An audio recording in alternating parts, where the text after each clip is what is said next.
ఇక ఎప్పుడెప్పుడా అని ఎదురు చూస్తున్నటువంటి పార్లమెంటు బడ్జెట్ సమావేశాలు రాని వచ్చినాయి. ఈ బడ్జెట్ ముచ్చట్లు ఇవాళ సురువు అయినాయి. ఇక ఈ పార్లమెంటు సమావేశాలల్లో చాలా అంశాలే చర్చకు వచ్చినాయి. ఇంకా వివరంగా చెప్పాలంటే రాష్ట్రపతి మేడం చాలా విషయాలనే చెప్పుకుంటూ వచ్చింది ఈ పార్లమెంటు ముచ్చట్లల్లా. మరి మేడం ఏం చెప్పిందో ఏందో అని విందామని నాతో పాటు మీకు కూడా ఉన్నది కదా, అందుకే మీకోసానికని చెప్పి ఒక జబర్దస్త్ వార్తను పట్టుకొని వచ్చిన. లేట్ చేయకుండా చూడుండ్రి. పార్లమెంటు బడ్జెట్ సమావేశాలు స్టార్ట్ అయినాయి.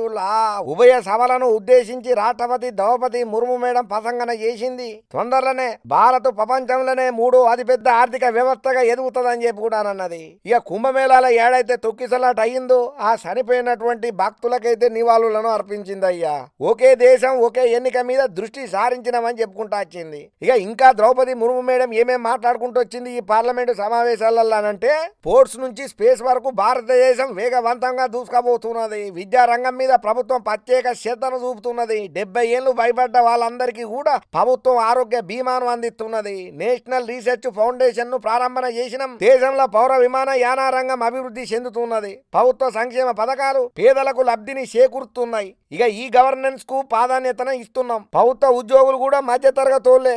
వాళ్ళ కోసం 8వ వేతన సంఘాన్ని కూడా ఏర్పాటు చేయబోతున్నాం. దేశ అభివృద్ధి ఫలాలు ప్రజలందరికీ చేరాలి. ప్రధానమంత్రి ఆవాస్ యోజన ద్వారా లక్షల మందికి సొంత ఇంటి కళ నెరవేరబోతున్నది. ఆదివాసీ ప్రాంతాలలో 30 వైద్య కళాశాలలను స్టార్ట్ చేయబోతున్నాం. సహకార రంగంలో అనేక ఉద్యోగాలను కల్పించబోతున్నాం. వక్ఫ్ బోర్డు సంస్కరణ మీద కూడా మా ప్రభుత్వం ఫోకస్ పెట్టింది. 3 లక్షల మంది మహిళలకు లఖ్పతి దీదీలుగా మార్చాలన్నదే ప్రభుత్వ లక్ష్యం. ఇండియా ఏఐ మిషన్ ను ప్రారంభం చేస్తున్నది. ఒలింపిక్స్ పారా ఒలింపిక్స్ లో కూడా మన క్రీడాకారులు దూసుకుపోతున్నారు. ఖేల్ ఇండియా మన దేశ యువతకు ఎంతో ఉపయోగపడుతున్నది. భారతీయుడు అంతరిక్షంలో అడుగు పెట్టే రోజు ఎంతో దూరం లేదు. ఫేస్ డాకింగ్ తో ఇంకో ముందడుగు కూడా వేసినాం మనం. చట్ట సభలలో మహిళలకు రిజర్వేషన్లు గొప్ప ముందడుగనే చెప్పాలి. సైబర్ క్రైమ్లను నియంత్రించేందుకు ప్రభుత్వం కఠిన చర్యలకు సిద్ధం అవుతున్నది. గట్లనే చర్యలను తీసుకుంటున్నది. మన భారత్ ను గ్లోబల్ ఇన్నోవేషన్ పవర్ హౌస్ గా మారుస్తాం. మేక్ ఇన్ ఇండియా నుండి మేక్ ఫర్ ది వరల్డ్ దిశగా అడుగులు వేయబోతున్నాం. ఐక్యత సంకల్పాన్ని మళ్ళొక్క పారి పునరుద్ఘాటిద్దాం. భారతదేశ కళలను నెరవేర్చనీకే కట్టుబడి ఉందామని చెప్పి రాష్ట్రపతి ద్రౌపది ముర్ము మేడం పార్లమెంటు సమావేశాలలో మొట్టమొదలు చెప్పిన ముచ్చట్లు. మనం ఐక్యమత్యంతో పెరిగినప్పుడు మన భవిష్యత్తు తరాలు 2047లో అభివృద్ధి చెందిన శక్తివంతమైన సమర్థవంతమైన సుసంపన్నమైనటువంటి భారతదేశాన్ని ఖచ్చితంగా బరాబర్ 100కి 100% మనం తీసుకొస్తాం చూస్తాం అని రాష్ట్రపతి ద్రౌపది ముర్ము మేడం చెప్పుకుంటూ వచ్చింది. ఏదేమైనా మేడం చెప్పిన మాటలకైతే పార్లమెంటు ఒక్కసారిగా దద్దరిల్లిందనే చెప్పాలి. సరే ఇప్పటికైతే మేడం ఈ చెప్పింది ఇంకా ముందు ముందు దేశానికి మనకొచ్చేటట్టు ఏ చారిత్రాత్మక నిర్ణయాలు తీసుకుంటుందో మనకు మాత్రం ఏం తెలుసు, చూద్దాం. చూసిండ్రు కదా మన ధమాకా ఆర్తలు ఎట్లున్నాయి, మస్తున్నాయిలే.